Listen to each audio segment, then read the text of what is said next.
BNP হচ্ছে জন্মগতভাবে একটা মুনাফিকের দল। এই মুনাফিকের দল বারবার মুনাফিকি করে ক্ষমতায় আসে, কিন্তু তারা যে কথা দেয় সে কথা তারা রাখে না। ভারতীয় কুকুরকে কিভাবে মুগুর দিতে হয় জামাতের এমপি আজকে আমাদের চোখে আঙ্গুল দিয়ে তা দেখিয়ে দিয়েছেন। আমি তো চোর না, আমি তো এদের মতো বাটপার না। আমি আমার নিজের টাকায় চলি, আমি ইনকাম করি, সৎভাবে ইনকাম করি, আমি মানুষের জন্য কিছু দিই।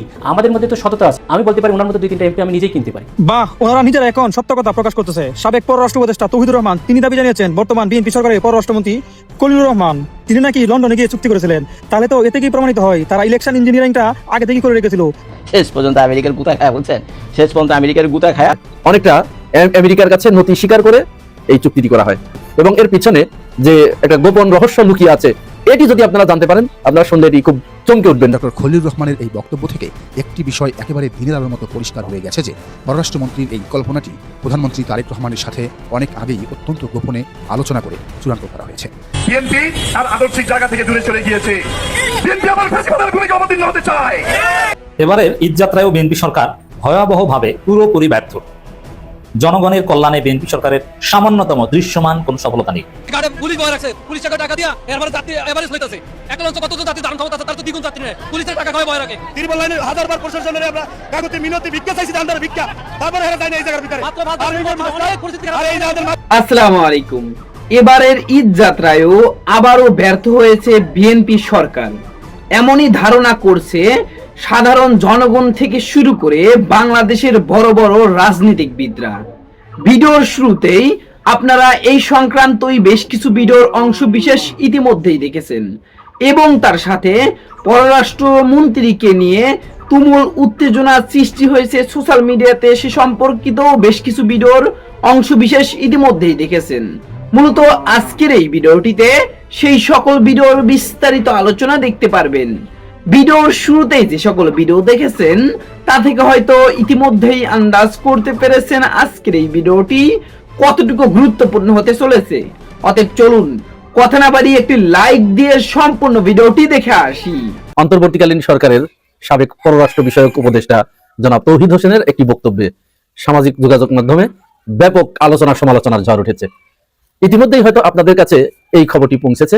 খবরটি হচ্ছে মার্কিন যুক্তরাষ্ট্রের সাথে অন্তর্বর্তীকালীন সরকারের একেবারে শেষের দিকে আর মাত্র 3 দিন যখন তাদের মেয়াদ বাকি, অর্থাৎ নির্বাচনের 3 দিন বাকি। নির্বাচন হলো 12 ফেব্রুয়ারি আর 9 ফেব্রুয়ারি একটি বাণিজ্যিক চুক্তি স্বাক্ষরিত হয়। অনেকটা আমেরিকার কাছে নথি স্বীকার করে এই চুক্তিটি করা হয়, কিন্তু এটি জনগণকে কিছুই জানানো হয় নাই। এই বিষয়টি নিয়ে ব্যাপক আলোচনা সমালোচনার জন্ম দেয়। এখন পররাষ্ট্র উপদেষ্টা এই যে একটি বক্তব্য দিলেন, এটা কি হঠাৎ করেই দিলেন না এর কোনো ধারাবাহিকতা আছে? অবশ্যই এর একটা ধারাবাহিকতা আছে, এটি কিন্তু হঠাৎ করে এমনি হয়ে ওঠে নাই এবং এর পিছনে যে একটা গোপন রহস্য লুকিয়ে আছে এটি যদি আপনারা জানতে পারেন আপনারা শুনলে এটি খুব চমকে উঠবেন যে এরকম হতে হলে এরকম হয়। প্রধান উপদেষ্টার যিনি পিএসও ছিলেন, প্রিন্সিপাল স্টাফ অফিসার, সেনাবাহিনী থেকে এই পদটি দেয়া হয় এবং তিনি 3 বাহিনীর সমন্বয় করেন। 3 বাহিনীর সমন্বয় করে প্রধান উপদেষ্টা বা প্রধানমন্ত্রীকে সমস্ত তথ্য আদান প্রদান করেন যে কার কি অবস্থা। তো এইখানে ছিলেন জনাব হুমায়ুন কবির।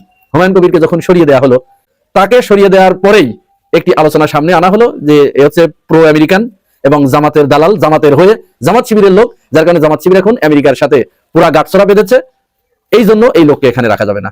এই সময় তো কাজী জেসিন আরো যারা বিএনপি পন্থী অ্যাক্টিভিস্ট আছে, এমনকি আমার ভিডিওতে এসেও অনেকে ওই দাবিটি করেছিল যে উনি তো জামাতের লোক, আমেরিকার সাথে তার লবিং, আমেরিকার কাছে দেশ দিয়ে দেবে, এত বড় সাহস জামাতের, ইত্যাদি ইত্যাদি। তার কয়েকদিন পরে জামাত ইসলাম কিন্তু একটা সাংবাদিক সম্মেলন ডেকে বলেছিল যে অন্তর্বর্তীকালীন সরকার আমেরিকার সাথে যে চুক্তিটি করেছে, বাণিজ্যিক চুক্তি, এটি জামাতের সাথে আলোচনা করা হয় নাই, আমাদের কাউকে জানাই নাই। অথচ অন্তর্বর্তীকালীন সরকারের যিনি পররাষ্ট্র উপদেষ্টা ছিলেন তিনি কিন্তু ঘটা করে বলেছিলেন না, এটা তো প্রত্যেকের সাথেই আলোচনা করে করা হয়েছে, একটা হাইপ কিন্তু তুলে দিয়েছিলেন। তার মানে কি জামাতের সাথে আলোচনা করা হয়েছে, তখন অন্য কাউকে বাদ দিয়ে জামাতকে ধরা হলো যে আপনারা তো জানতেন, আপনারা বললেন না কেন? জামাতের আমির তখন সাংবাদিক সম্মেলন করে বললেন যে না, আমাদেরকে জানানো হয় নাই, আমরা জানি না। এইখানে কিন্তু একটা ভয়ঙ্কর ষড়যন্ত্র লুকিয়ে আছে। এই যে 9 তারিখে যে বৈঠকটা হলো, এই বৈঠকটা হয়েছিল কাদের ভিতরে? এই যে সিদ্ধান্তটা হলো 9 তারিখে, একেবারে ঠিক নির্বাচনের 3 দিন আগে, এইখানে কিন্তু আরো একটা কনস্পিরেন্সি লুকিয়ে ছিল। এখানে খবর বেরিয়েছে প্রধান উপদেষ্টার নেতৃত্বে 5 থেকে 7 জনের একটি কিচেন ক্যাবিনেট ছিল। এই কিচেন ক্যাবিনেট প্রতি সপ্তাহে একবার করে প্রধান উপদেষ্টার বাসভবন যমুনাতে বসতেন। বসে তারা কয়েকজন মিলেই দেশে কি করবে, কি হবে, কি সিদ্ধান্ত নেবে, কোনটা পাস হবে, কোনটা পাস হবে না, কোনটা বাতিল করতে হবে, এই সিদ্ধান্ত তারা নিতেন। এখানে অন্যরা কিন্তু এই যে আসিফ মাহমুদ, তারপরে নাহিদ ইসলাম, ছাত্র উপদেষ্টা আরেকজন মাহফুজ, হয়তো সেখানে অনেকেই ধারণা করছে যে এই কিচেন ক্যাবিনেটে মাহফুজ ছিল। আর অন্যতম প্রধান যিনি প্রভাবশালী ছিলেন তিনি হচ্ছেন বর্তমান পররাষ্ট্রমন্ত্রী খলিলুর রহমান। আসিফ নজরুল ছিলেন। এই কয়েকজন মিলেই মূলত সিদ্ধান্ত না নিত যে কি করবো আর কি করতে হবে। এবং ধারণা করা হচ্ছে 9 তারিখের এই কিচেন ক্যাবিনেটের মিটিং এ এই দিনই তারা চূড়ান্ত সিদ্ধান্ত নেয় যে কাকে ক্ষমতায় আনবে। যাই হোক, জামাতের আমির যখন ওই সাংবাদিক সম্মেলন করে জানিয়ে দিলেন আমাদের কিছু জানা হয়নি, ঠিক গতকাল অন্তর্বর্তীকালীন সরকারের পররাষ্ট্র উপদেষ্টা তৎকালীন তৌহিদ হোসেন তিনিও বললেন যে এটা আমার জানা ছিল না। অর্থাৎ বাণিজ্য চুক্তি হচ্ছে একটি দেশের সাথে, সেটা পররাষ্ট্র মন্ত্রণালয় জানবেন না, পররাষ্ট্র উপদেষ্টা জানবেন না। চিন্তা করতে পেরেছেন? সাংবাদিকরা যখন তাকে প্রশ্ন করছে তাহলে এটা সিদ্ধান্তটা কারা নিয়েছে, তখন কিন্তু তিনি এই হাটে হাঁড়ি ভেঙেছেন যে সেখানে কিচেন ক্যাবিনেট থাকছিল 5 থেকে 7 জন, এরাই সমস্ত সিদ্ধান্ত নিত এবং সবার এরা জানার অধিকার ছিল না। পররাষ্ট্র উপদেষ্টার এই কথার রেশ কাটতে না কাটতেই গতকাল আসিফ মাহমুদ সজীব ভুঁইয়া তিনিও একটি সাংবাদিক সম্মেলন করে বলেন যে এনসিপি এবং আমাদেরকেও কিছু জানানো হতো না, আমরাও জানতাম না, আমেরিকার সাথে যে বাণিজ্য চুক্তিটা হচ্ছে এটি আমরাও জানতাম না। এখন এখানে যেটি ধারণা করা হচ্ছে এটি হচ্ছে, যেহেতু পররাষ্ট্র উপদেষ্টা খলিলুর রহমান কিন্তু পরবর্তীতে বিএনপিতে এসেছে, এইখানে একটা জোর আলোচনা যেটা উঠে এসেছে এটা হচ্ছে, আগেই তো জানতো খলিলুর রহমান যে বিএনপিতে আসবেন, বিএনপির পররাষ্ট্রমন্ত্রী হবেন, এটি কিন্তু বেশ সেটেল হয়ে গিয়েছিল। কবে? ওই যে লন্ডনে যেদিন গেলেন, লন্ডনে এই সমস্ত অ্যারেঞ্জমেন্ট কিন্তু খলিলুর রহমান করেছিলেন। আপনাদের মনে পড়ে কিনা? তারেক রহমানের সাথে প্রধান উপদেষ্টা ইউনূসের যে বৈঠক, এটার সমস্ত তত্ত্বাবধানে ছিলেন কিন্তু এই খলিলুর রহমান। তিনি এই বৈঠকটা করেছিলেন, ব্যবস্থা করেছিলেন। ওই দিনই ওখানে সিদ্ধান্ত হয়ে যায়, একটা তাদের ভিতরে অলিখিত চুক্তি একটা হয়ে যায়। আর খলিলুর রহমানও ওই দিনই তারেক রহমানের কাছ থেকে একটা গ্রিন সিগন্যাল পেয়ে যায় যে তুমি কাজ চালাও, তোমার জন্য দল আছে, তোমাকে দেখা হবে। সেটি হয়েছে। এখানে ভয়ঙ্কর রকমের দুটি তথ্য কিন্তু তাহলে আমরা পেয়ে গেলাম। প্রথমত, আমেরিকার সাথে যে বাণিজ্য চুক্তিটা হলো এটা মূলত বিএনপি সরকার করেছে। অন্তর্বর্তীকালীন সরকারের আমলে হলেও এটা করেছে কিন্তু বিএনপি, কারণ এর নেপথ্য কারিগর কে ছিল? খলিলুর রহমান। যেহেতু নির্বাচনের 3 দিন আগে 9 তারিখ, 12 তারিখে নির্বাচন হলো, 9 তারিখে এটি পাস হয়েছে, এই চুক্তিটা সই হয়েছে, তাহলে মূলত এখানে বিএনপির প্রভাব ছিল। এবং ওই যে কিচেন ক্যাবিনেটের কথা, ওই কিচেন ক্যাবিনেটে কিন্তু খলিলুর রহমানই সমস্ত প্রভাব বিস্তার করেছিল, যেহেতু তার বিরাট একটা সাপোর্ট ছিল দলের। বিএনপি তাকে পুরো দমে সাপোর্ট দিয়েছে। এই সাপোর্ট নিয়ে, এই ক্ষমতা নিয়ে পররাষ্ট্র উপদেষ্টা তৎকালীন বর্তমান পররাষ্ট্রমন্ত্রী তিনি দর কষাকষি করে, অন্য সকলের উপরে প্রভাব বিস্তার করে মূলত বিএনপির পক্ষ থেকে এই বাণিজ্য চুক্তিটা সই করেছে। তাহলে আমরা এই বাণিজ্য চুক্তিটা বলতে পারি কার? এটা বিএনপির চুক্তি। কিন্তু সেখানে সমস্ত জাতিকে অন্ধকারে রেখে, অন্যান্য দলকে অন্ধকারে রেখে শুধুমাত্র কয়েক ব্যক্তি মিলে এই চুক্তিটা করলো। আর নাটকটা সাজালো যে এটা তো অন্তর্বর্তীকালীন সরকার করেছে, মানে পুরো দোষটা অন্তর্বর্তীকালীন সরকারের উপরে চাপানোর একটা মৌকা কিন্তু তারা এখান থেকে পেয়ে গেল। অন্তর্বর্তীকালীন সরকারের উপরে পুরো দোষটা চাপিয়ে দিলেন। আর অন্তর্বর্তীকালীন সরকারের আমলে থাকতেই খলিলুর রহমান তিনি একটা বিবৃতি দিয়েছিলেন যে না, আমরা এটা সমস্ত দলের সাথে আলোচনা করেই এটি করেছি। অথচ এখন আস্তে আস্তে বেরিয়ে আসছে, জামাত প্রথমে অস্বীকার করেছিল যে আমাদেরকে জানানো হয়নি, আমাদের সাথে এ ব্যাপারে কোনো আলোচনা করা হয়নি। এখন জামাতের ওই কথার সত্যতা প্রমাণ করলো পররাষ্ট্র উপদেষ্টা তৌহিদ হোসেন। তিনি বললেন যে না, এটা আমিও জানতাম না। তাহলে যেখানে তৌহিদ হোসেন জানতো না একটা দেশের সাথে বাণিজ্য চুক্তি হচ্ছে আর একটা দেশের সম্পূর্ণ পররাষ্ট্র মন্ত্রণালয়ের এটা ইস্যু, তাহলে সেই পররাষ্ট্র মন্ত্রণালয়ের ওই সময়ে যিনি দায়িত্বপ্রাপ্ত ছিলেন তিনি যখন বলছেন যে না আমিও জানতাম না, তাহলে জামাত ইসলাম জানবে কি করে? জানার কোনো প্রশ্নই ওঠে না। সুতরাং জামাত আমিরের ওই কথার সত্যায়ন করলেন কিন্তু পররাষ্ট্র উপদেষ্টা তৌহিদ হোসেন। আর পররাষ্ট্র উপদেষ্টা তৌহিদ হোসেন যে কথা বললেন এইটার সত্যায়ন করলেন কে? আসিফ মাহমুদ সজীব ভুঁইয়া। মিলে যাচ্ছে 2-4 একেবারে পানির মতো পরিষ্কার। এবং আসিফ মাহমুদ সজীব ভুঁইয়া তিনি কিন্তু পরিষ্কার করে বলেছেন যে মূলত এই চুক্তিটা করেছে বিএনপি। বিএনপি এটা এমন ভাবে একটা মেগা প্ল্যান নিয়ে করেছে যেন ঠিক অন্তর্বর্তীকালীন সরকারের সময় শেষ আর তারা শুরু, ওইখানেই সিদ্ধান্ত হয়েছে যে কারা ক্ষমতায় আসছে ওই মিটিং এ। আর ওইটা অন্তর্বর্তীকালীন সরকারের ঘাড়ের উপরে ওই দোষটা চাপিয়ে তাদের ঘাড়ের উপরে বন্দুকটা রেখে বিএনপি ফলটা ভোগ করলো। সজীব ভুঁইয়ার গতকালকের সাংবাদিক সম্মেলনে এসে এই দাবি করেছে। এখন আসিফ মাহমুদ সজীব ভুঁইয়ার এই যে দাবি, রাজনৈতিক বিশ্লেষকরা কিন্তু এই দাবিকে একেবারে উড়িয়ে দিচ্ছে না, কারণ ইতিমধ্যেই সেই সিনড্রোম পাওয়া গেছে। খলিলুর রহমান পররাষ্ট্র উপদেষ্টা থেকে তিনি মুহূর্তের ভিতরে এক লাফে বিএনপির ক্যাবিনেটে ঢুকে গেলেন, টেকনোক্রেট কোটায় তিনি পররাষ্ট্র মন্ত্রী হয়ে গেলেন, এত বড় একটা পদ, এটা কিন্তু বিরাট ব্যাপার। অন্তর্বর্তীকালীন সরকারের আরো একজন অত্যন্ত গুরুত্বপূর্ণ ব্যক্তি যিনি রাষ্ট্রের অ্যাটর্নি জেনারেল ছিলেন, বিরাট পদ কিন্তু, প্রধান আইন কর্মকর্তা, তিনিও এক লাফে ঢুকে গেলেন এই বিএনপি সরকারের ভিতরে এবং তিনি আইনমন্ত্রী হয়ে গেলেন। তাহলে কোন জায়গা থেকে কি হয়েছে বিষয়টা কিন্তু এখন একেবারে পানির মতো পরিষ্কার হয়ে গেছে। সুতরাং এই চুক্তি এবং জামাতের উপরে দোষারোপ, অন্য দলগুলোর উপরে দোষারোপ, এই সবগুলো মূলত এই খলিলুর রহমানের সূক্ষ্ম ব্রেন দিয়ে এটি হয়েছে এবং ওইটার প্ল্যানটা আগেই করা ছিল, জাস্ট মঞ্চস্থ হয়েছে 9 তারিখে। এবারের ঈদ যাত্রায়ও বিএনপি সরকার ভয়াবহভাবে পুরোপুরি ব্যর্থ। জনগণের কল্যাণে বিএনপি সরকারের সামান্যতম দৃশ্যমান কোনো সফলতা নেই। এমন একটা অবস্থা, জনগণ এতটাই ভোগান্তিতে পড়ছে, দেশব্যাপী এতটাই অস্থিরতা, রাস্তাঘাটে যে কোনো জায়গায়, গরুর হাটে, বাস কাউন্টারে, সব জায়গায় জনগণের জীবন অতিষ্ঠ হয়ে পড়েছে। এতে রাষ্ট্র না থাকলেও এভাবেই চলতো। 2024 সালের 5 আগস্ট থেকে 8 আগস্ট পর্যন্ত দেশে কোনো সরকার ছিল না, ট্রাফিক পুলিশ ছিল না, কিন্তু গাড়ি ঘোড়া কিন্তু ঠিকই চলেছে। ছাত্ররা রাস্তায় ছিল, তারা ট্রাফিক নিয়ন্ত্রণ করেছে, ব্যাংক বিমা সবই চলেছে, এটিএম বুথ চলেছে, সবই চলেছে। রাষ্ট্র না থাকলেও কিন্তু অনেক কিছু ঠিকঠাক ভাবে চলে। রাষ্ট্র না থাকলে কিছু কিছু জায়গায় সমস্যা হয়, কিন্তু অনেক কিছু চলে।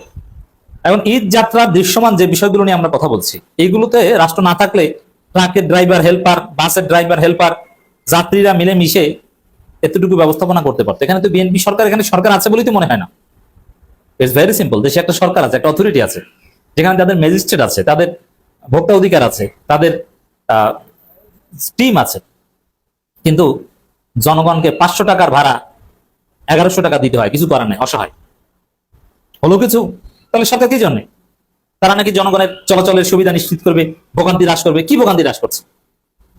শ্রমিক দিন আনে দিন খায়, ঈদে একটু বাড়ি যাবে, হয়তো বা তার পকেটে আসেই 1,500 টাকা, ভাড়া 500 টাকা, আসার সময় 500 টাকা, আর 500 টাকা বাড়ি যেয়ে খরচ করবে, অত যাওয়ার সময় 500 টাকার ভাড়া 1100 টাকা।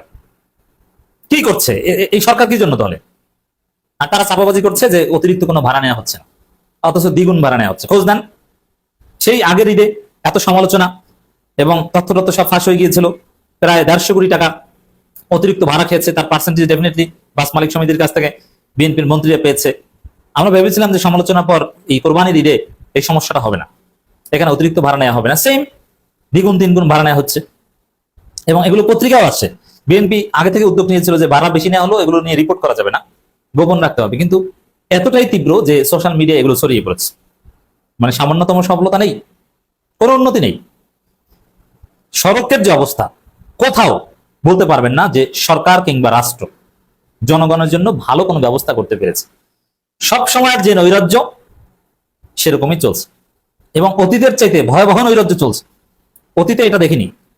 যেমন গাড়ি আছে, তো গাড়ির নাম ওই হেল্পার, ড্রাইভার এরা স্টিকার দিয়ে ঢেকে দিয়েছে, তারপরে টিকিট দিচ্ছে না।